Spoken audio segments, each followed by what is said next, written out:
Dakwah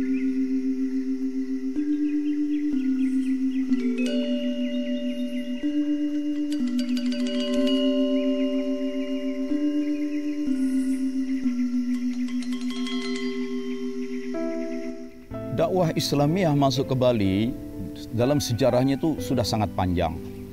Di sini kan dikenal sejarah para ulama yang mendakwahkan Islam, yaitu Wali Pitu, Wali 7, bayangkan. Lalu mereka membangun komunitas Muslim di sekitarnya. Belakangan lebih banyak lagi datang, terutama dari Jawa, dari Bugis, dari Banjar atau Kalimantan. Itu lebih banyak lagi. Dan sebagaimana juga kita kenal kaidah khatibun nas ala qadri uqulihim, berbicaralah kepada manusia sesuai dengan kadar, sesuai dengan kapasitas akal mereka. Maka dakwah harus disampaikan sesuai intelektual dan kultural setempat. Maka jangan heran tempat-tempat ibadah Islam di Bali ini menyesuaikan diri dengan aspek kultur di sini. Mulai dari pintu depannya ada gapura, kemudian hiasan-hiasan di bagian pinggir atap, kemudian hiasan-hiasan ilustrasi ya di mimbarnya, dan itu hal-hal yang wajar. Karena kalau kita lihat di Indonesia ini pun bentuk-bentuk masjid umumnya itu bentuk kubahnya itu kubah bawang. Dan ini sebenarnya hasil akulturasi dengan India. Jadi kalau dari India ke arah barat, umumnya masjid itu bentuknya kubah bawang. Tapi kalau dari wilayah Palestina ke arah timur, ya masuk ke Mesir, Afrika Utara sampai Maroko, itu ciri masjid bukan kubahnya yang gendut itu, ya, yang berbentuk bawang. Justru ciri masjid adalah menara-menara yang langsing dan tinggi.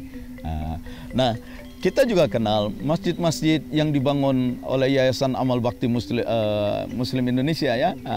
Itu bentuk masjidnya tidak menggunakan kubah, tetapi menggunakan atap limas seperti pendopo, pendopo 4 lapis. Nah, jangan heran juga orang Islam itu sangat fleksibel begitu. Masuk ke Bali mengalami akulturasi. Masyarakat Bali yang lebih santun, yang lebih guyup, yang lebih respect, menghargai hak-hak orang lain, menghargai individu orang lain, yang lemah lembut. Dan satu hal yang menjadi titik temu keislaman dengan masyarakat di Bali itu adalah ciri masyarakat Bali yang sangat kontemplatif. Mereka banyak sembayangnya begitu. Mereka banyak melakukan meditasi, mereka banyak melakukan kontemplasi, perenungan ke dalam diri. Mereka banyak merenungkan tentang alam semesta dan di mana posisi manusia di tengah alam untuk tidak kurang ajar gitu terhadap alam ini. Nah, ini juga hal-hal yang sangat Islamis. Dari sudut Islam itu sangat baik gitu. Kita kan mengenal ada hablum minallah, ada hablum minan nas, bahkan ada hablum minal alam. Bagaimana kita menjaga keharmonisan hubungan dengan alam semesta.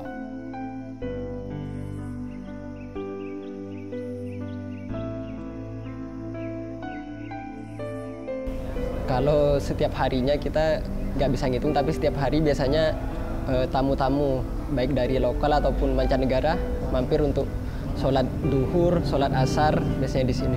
Setelah corona ini mungkin ya baru-baru dari Januari kemarin sih, setelah banyak dibuka penerbangan tambah ramai. Termasuk yang mampir ke sini juga lumayan lah bertambah. Masjid ini didirikan pada tahun 1978 oleh warga Muslim di sini yang diprakarsai oleh Bapak Haji Abdurrahman, Bapak Haji Nahrawi waktu itu, dan juga teman-temannya yang lain. Tujuan arsitekturnya dulu kan ini sempat perubahan ya. Dulu tahun 1978 itu hanya di dalam aja. Pada tahun 1995 baru direnovasi menjadi sebesar ini dengan mengambil style Bali, arsitektur Bali. Nah, tujuannya adalah menjaga toleransi antar umat Muslim dengan umat Bali sendiri. Untuk zakat, biasanya yang ramai memang Ramadan. Tiap Ramadan kita ada panitia pengumpulan zakat. Tapi untuk setiap bulannya kita nyebarin kotak amal ya, kotak infak yang di situ memang dikhususkan untuk zakat. Jadi di kotak di sini ada kotak untuk masjid, ada untuk kotak zakat, kotak yang untuk disebarkan ke penerima zakat. Kalau untuk rencana pembangunan, rencana di tanah di belakang kita baru beli kemarin. Ini nanti akan dibangun sebuah sekolah dari TK, SD, SMP, bahkan nanti ke SMA rencananya. Itu aja sih prospek dari takmir kita ke depannya. Perkembangan Islam di Bali sudah muncul dalam bentuk seperti yang Rasulullah lakukan di masa awal hijrah ke Madinah dulu. Masjid-masjid, tempat-tempat ibadah besar-besar ya. Kemudian masuk ke perdagangan. Itu mereka masuk ke perdagangan. Nah, kalau sudah masuk ke perdagangan, tinggal satu yang diperlukan, yaitu aspek permodalan.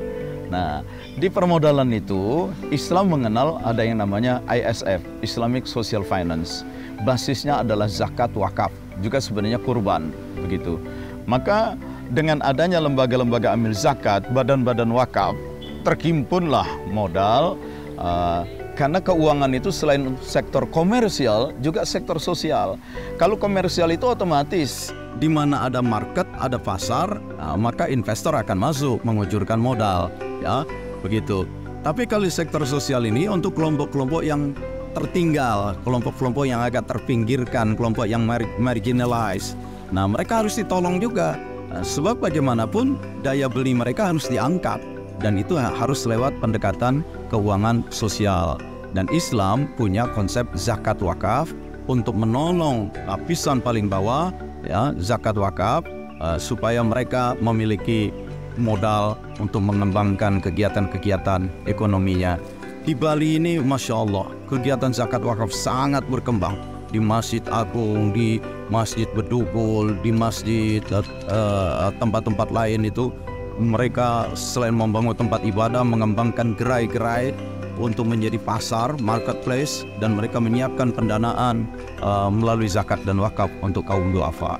Bagus sekali.